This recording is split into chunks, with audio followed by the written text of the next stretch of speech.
Hello everyone, आगे बढ़ते हैं। इस क्वेश्चन को मैं दोबारा समझा देता हूँ। पिछले लेक्चर में शायद आपको क्लियर नहीं हो पाया होगा, तो मैं इस क्वेश्चन को दोबारा समझाने की कोशिश करता हूँ कि क्वेश्चन क्या है। क्वेश्चन ये है कि एक यूट्यूब है, उसके अंदर इस लेवल पे लिक्विड भरा गया है।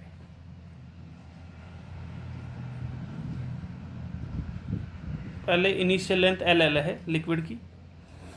अब इधर से इसको लिक्विड को डिस्प्लेस कर दिया गया और जैसे ही छोड़ा गया तो एसएचएम कर रहा था, तो आपको पूछा गया find time period of SHM. ठीक, तो इधर से देखें, इसको जैसे डिस्प्लेस किया गया तो एक्स नीचे गया। ये एक्स अगर नीचे जाएगा तो यहाँ से इसको एक्स ऊपर आना पड़ेगा क्योंकि एरिया सेम। ठीक, क्रॉस सेक्शन एरिया अपन ए मान के चल रहे हैं। ठीक, तो find time period of SHM. इसमें प्रेशर लिखें तो यहाँ पे प्रेशर कितना है पी नॉट, तो यहाँ पे प्रेशर कितना होगा P not plus 2 rho g x, क्योंकि टोटल डिस्टेंस 2x हो चुकी है, क्योंकि ये भी x है ये भी x है, तो 2x, तो P not plus 2 rho g x. ठीक, और इधर देखें तो इधर देखा तो pressure P not, same level पे प्रेशर क्या होता है, सेम होता है। समझ आ रही है? तो आप ये भी मान सकते हैं, या अपन को यहाँ पे क्या निकालना है, सिस्टम का टाइम पीरियड निकालना है। तो इधर 2 पॉइंट पे प्रेशर पी नॉट था, इधर 1 पॉइंट पे प्रेशर ये था, दोनों प्रेशर का डिफरेंस आया 2 रो जी एक्स, यानी इस पॉइंट और इस पॉइंट पे प्रेशर का डिफरेंस ये है कि नहीं। इस पॉइंट और इस पॉइंट पे प्रेशर का डिफरेंस ये है। इसका मतलब ये हुआ, इस पॉइंट और इस पॉइंट पे अगर प्रेशर का डिफरेंस ये है, इसका मतलब फोर्स का डिफरेंस भी है, यानी फोर्स क्रिएट होगा। प्रेशर का डिफरेंस है, इसका मतलब फोर्स क्रिएट होगा। तो फोर्स कितना होगा डेल्टा पी इंटू ए। अब कैसे पता चला डेल्टा पी इंटू ए होगा, क्योंकि हम एसएचएम निकालना चाहते हैं, एसएचएम का टाइम पीरियड निकालना चाहते हैं, तो फोर्स को एक्स के प्रोपोर्शनल लाना ही पड़ेगा। ठीक, ठीक है। यहाँ पे acceleration equal to omega square x ला सकते थे क्या, वो भी लाया जा सकता था, बट उसके लिए पूरी माथाफोड़ी करनी पड़ती। तो F equal to delta P into A, तो F equal to delta P अपन निकाल चुके इंटू ए मल्टीप्लाई कर दिया, तो F equal to k x में होता है एसएचएम के अंदर। तो के के बराबर किया तो के की वैल्यू निकल के I T equal to 2.√m/k।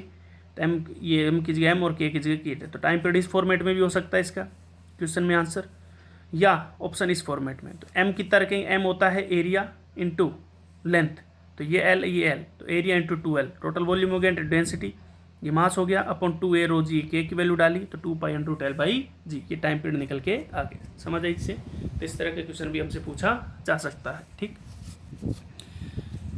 Clear बात है? इस तरह का क्वेश्चन भी पूछ लिया जाता है टाइम पीरियड के लिए, इस तरह का क्वेश्चन भी पूछ लिया जाता है।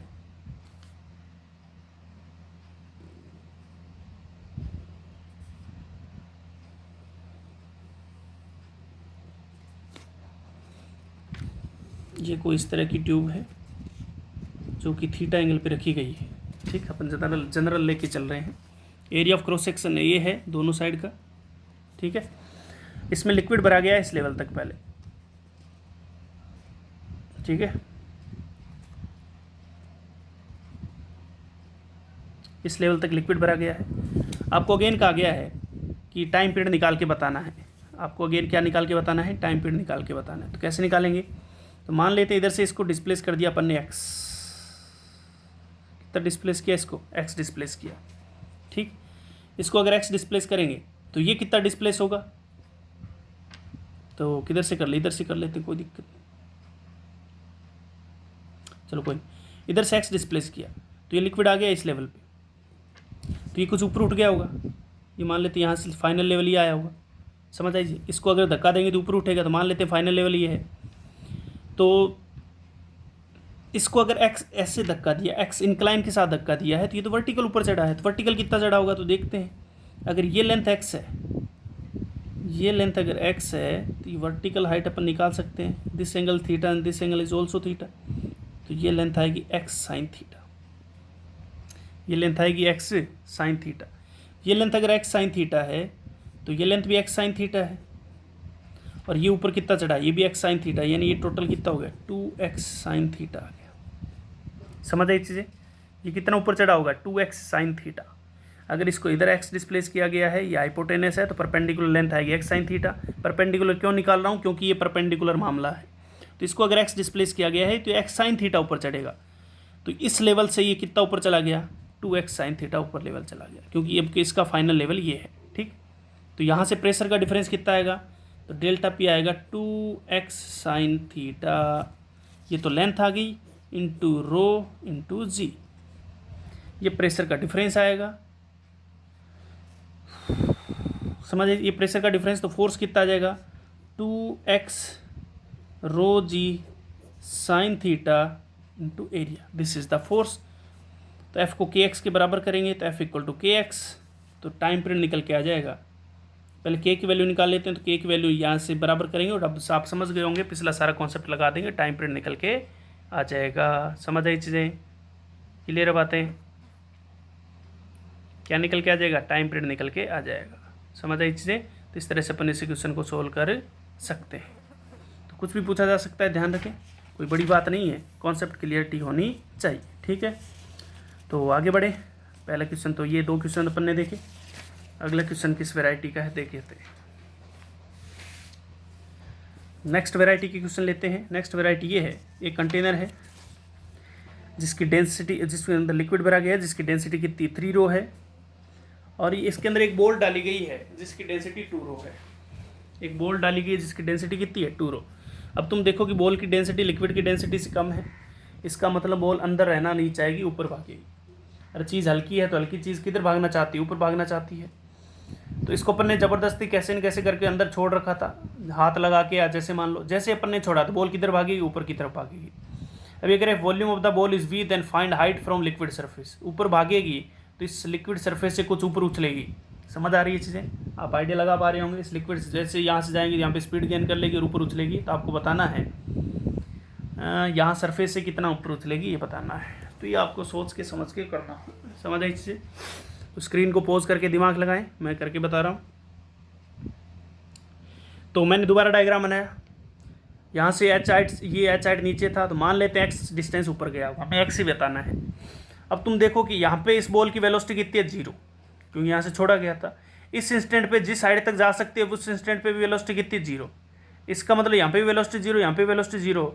इसका मतलब कुछ ना कुछ दिमाग में आया होगा, वर्क एनर्जी थ्योरम, क्योंकि चेंज इन वेलोसिटी 0 है, इसका मतलब चेंज इन काइनेटिक एनर्जी भी 0 होगा। तो वर्क एनर्जी थ्योरम आप डायरेक्ट लगा सकते हैं। तो वर्क एनर्जी थ्योरम क्या होती है, total work done by all forces equal to change in kinetic energy. तो work done by all forces में कौन कौन वर्क डन करेगा, यहाँ पे एक तो ग्रेविटी वर्क डन करेगी और एक बायंसी वर्क डन करेगी। समझ आई इससे, एक तो ग्रेविटी वर्क डन करेगी और एक बायंसी वर्क डन करेगी। समझ आ रही है, तो एक तो ग्रेविटी वर्क डन करेगी और एक बायंसी वर्क डन करेगी।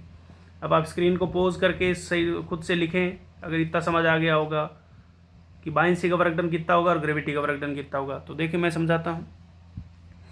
ग्रेविटी का वर्क डन, ग्रेविटी लग किधर रही है नीचे और बॉल जा किधर रही है ऊपर, तो work done by gravity negative होगा, तो -mg। और कब तक ग्रेविटी एक्ट होगी, ग्रेविटी तो हमेशा एक्ट होती है, तो -mg h + x, तो h + x, ठीक। बायंसी का फोर्स एफ भी लिखा मैंने, इनटू बायंसी कब तक लगेगी, बायंसी तब तक लगती है जब तक बॉल लिक्विड के अंदर है या जब तक ऑब्जेक्ट लिक्विड के अंदर है। तो ऑब्जेक्ट की लिक्विड के अंदर हाइट कितनी है h, तो buoyancy into h equal to 0, ठीक। m इंटू जी को, इस मास को कैसे लिखेंगे, मास किसका है, बॉल का, तो बॉल का वॉल्यूम इंटू बॉल की डेंसिटी। तो बॉल का वॉल्यूम कितना है v और बॉल की डेंसिटी कितनी है 2 रो, तो v इंटू 2 रो तो क्या बन गया, मास ऑफ द बॉल बन गया, इंटू जी इंटू h + x। बायंसी को इधर ले गया तो ये भी बराबर जाके माइनस में, बायंसी को कितना लिखेंगे, वॉल्यूम इनसाइड v है इंटू डेंसिटी ऑफ बॉल कितनी है 3 रो, डेंसिटी बॉल नहीं डेंसिटी ऑफ लिक्विड, बायंसी में किसके आता है डेंसिटी ऑफ लिक्विड, तो -v इंटू 3 रो इंटू जी इंटू h। इस रो से v से कुछ काटा पीटी करेंगे तो 2h + 2x, 2 से मल्टीप्लाई होकर इक्वल टू 3h, तो x की वैल्यू कितनी आ गई h/2, यानी ये सरफेस से h/2 ऊपर उठेगा, यानी जो बॉल है वो सरफेस से h/2 हाइट ऊपर जाएगी और फिर नीचे आएगी। समझ आ रही है। आपसे यहाँ पे ये भी पूछा जा सकता है कि टाइम पीरियड बताइए सिस्टम का, बॉल का टाइम पीरियड बताइए, बॉल का टाइम पीरियड क्या होता है, जिस पॉइंट से चले वापस उसी पॉइंट तक आने में लगा वक्त। समझ आई चीज़ें, तो कैसे निकालेंगे, तो टाइम पीरियड निकालने के लिए x आ गया h/2 के बराबर, तो यहाँ से यहाँ तक का टाइम निकाल लो, यहाँ से लेके यहाँ तक का टाइम। उसके लिए सबसे पहले यहाँ से यहाँ तक का एक्सेलेरेशन पता होना चाहिए, फिर यहाँ से यहाँ तक का टाइम निकालो, यहाँ से यहाँ तक का एक्सेलेरेशन ग्रेविटी है, बट यहाँ से यहाँ तक का एक्सेलेरेशन ग्रेविटी एंड बायंसी दोनों लग रहे हैं, तो अपन एक्सेलेरेशन सारा क्वेश्चन करूँगा मैं, निकाल के बताता हूँ। तो अपन ने सबसे पहले तो x निकाल लिया, टाइम पीरियड लास्ट में निकाल लेते हैं। अगला क्वेश्चन देखते हैं, इसमें कुछ और भी पूछे गए हैं, कुछ और पार्ट भी है। अगला पार्ट ये है, find velocity of ball at liquid surface. Ball ऊपर जा रही है तो लिक्विड सरफेस पे बॉल कुछ वेलोसिटी गेन कर लेगी, वो बतानी है। तो work done by gravity plus work done by buoyancy equal to change in kinetic energy. Work done by gravity कितना minus mgh, work done by buoyancy कितना buoyancy into h equal to half m v square. कुछ velocity v gain कर ली है। अरे भैया velocity पूछिए तो velocity तो आनी चाहिए ना, और जीरो थोड़ी कर दोगे। एम को कितना लिखेंगे V into two rho into g h minus के साथ बायनेंसी होगा V into rho liquid into g h equal to half into mass कितना होता है volume into density equal to V square. ये वॉल्यूम है और ये वेलोसिटी है, तो वी की वैल्यू कितनी निकल के आएगी रूट जी एच, यानी लिक्विड सरफेस पे वेलोसिटी जो होगी रूट जी एच के बराबर होगी। ठीक है, समझ आ रही है? इसमें कोई दिक्कत नहीं होनी चाहिए। अगेन मैंने क्या लगा दिया वर्क एनर्जी। अगला क्वेश्चन है find acceleration of ball in liquid. Acceleration of ball in liquid, acceleration बताना है बॉल का लिक्विड के अंदर। तो बॉल किधर जा रही है ऊपर की तरफ, तो बायनेंसी बड़ा होना चाहिए, तो m buoyancy minus m g equal to m a, तो ए इक्वल टू कितना आ जाएगा बायनेंसी की वैल्यू डाली एम की वैल्यू डाली, तो यहाँ से निकल के आया g/2 ऊपर की तरफ। यानी लिक्विड के अंदर जो एक्सेलरेशन है वो g/2 ऊपर की तरफ है और हवा में g है नीचे की तरफ। तो टाइम पीरियड कैसे निकालेंगे, इस क्वेश्चन में निकाल के बता देता हूँ, आप कॉपी में लिख लेना भैया।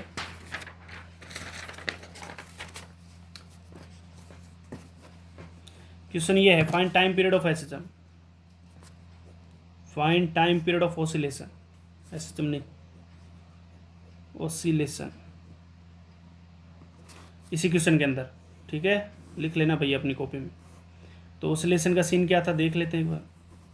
यहाँ से बॉल लिक्विड सरफेस से बॉल ऊपर जा रही है h/2 हाइट तक, और एक्सेलेरेशन नीचे की तरफ होगा g। यहाँ से बॉल h हाइट ऊपर गई है और ऊपर की तरफ एक्सेलरेशन है g/2। अभी निकाला है ना लिक्विड के अंदर एक्सेलरेशन। ठीक, तो टाइम पीरियड क्या, यहाँ से यहाँ तक का टाइम कितना होगा, यहाँ से लेके यहाँ तक का time t equal to √2h/g। ये होता है टाइम का फॉर्मूला। अरे होता है कि नहीं होता, s equal to u t plus half a t square होती है कि नहीं होती। s कितना है h के बराबर, initial velocity 0 plus half acceleration कितना g/2 इंटू टी स्क्वायर। इस फॉर्मूले भूल जाओ, सीधा निकालो। तो टाइम आ गया 4h/g। ये यहाँ से यहाँ तक का टाइम है, इस बॉटम से लेके इस सरफेस तक का। अब यहाँ से यहाँ तक का टाइम निकाल लो, यहाँ से यहाँ तक का टाइम कितना आएगा, इस सरफेस से इस यहाँ तक का। तो यहाँ से टाइम आ जाएगा s कितना है h/2, इनिशियल वेलोसिटी यहाँ पे थी कुछ, तो यहाँ पे कितनी हो जाएगी 0 तक। Again t equal to √2h/g लगा सकते हैं, तो 2 into h/2 divide by g, तो ये टाइम आएगा √h/g। यानी यहाँ से यहाँ तक का टाइम है √h/g और यहाँ से यहाँ तक का है √4h/g। अब बॉल वापस नीचे आएगी और फिर यहाँ आएगी, तो ये तो ऊपर जाने का टाइम और वापस नीचे आने का, तो इसको डबल कर दो और इसको भी डबल कर दो, तो time period is 2t1 plus 2t2। Time period of oscillation आ जाएगा 2t1 प्लस 2t2। तो 2t1 कितना 4h/g प्लस 2 √h/g। तो टाइम पीरियड इज 4 का √ ये हो गया 4 √/g plus 2 √h/g। This is coming out 6 √h/g। तो ये टोटल टाइम पीरियड निकल के आ गया बॉल का। समझ आई चीज़ें? तो इस तरह के क्वेश्चन भी पूछे जा सकते हैं, कोई बड़ी बात नहीं है। तो आपको कंसेप्ट में क्लियरिटी होनी चाहिए, मैं बार बार कह रहा हूँ। इस तरह के क्वेश्चन भी कुछ भी पूछा जा सकता है। समझ आई चीज़ें, खासकर जेई वालों के लिए। अब एक क्वेश्चन और बता देता हूँ, एक आधा क्वेश्चन इस तरह के भी पूछा जाता है। जेई मेन 2 बार पूछ चुका है, तो नीट में आने की भी पूरी संभावना है। जेई मेन वाले भी देख लें। ये कंटेनर है, आसान सा क्वेश्चन पूछा है उसने। इस कंटेनर के अंदर एक बॉल डाली गई, जो बॉल इस तरह है। ये जो लिक्विड है इसकी डेंसिटी ρ1 है, बॉल की डेंसिटी ρ2 है और इस लिक्विड की डेंसिटी ρ3 है। तो बताइए डेंसिटी का ऑर्डर क्या होगा, कौन बड़ी डेंसिटी होगी कौन छोटी होगी, इस तरह बतानी है। तो हमें पता है जो भारी है वो नीचे रहता है, जो हल्का है वो ऊपर, और जो और हल्का है वो और ऊपर।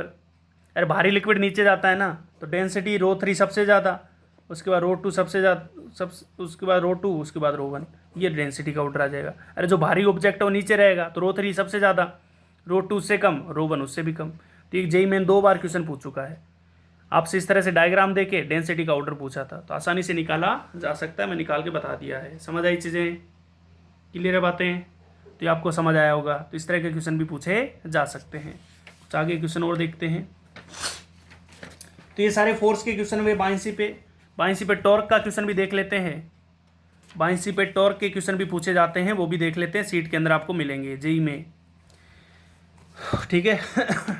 तो आपको क्वेश्चनों को देख के आइडिया लगाना होगा कि टॉर्क का क्वेश्चन है किसी का है। ये चैप्टर बड़ा है, थोड़ा ध्यान रखें।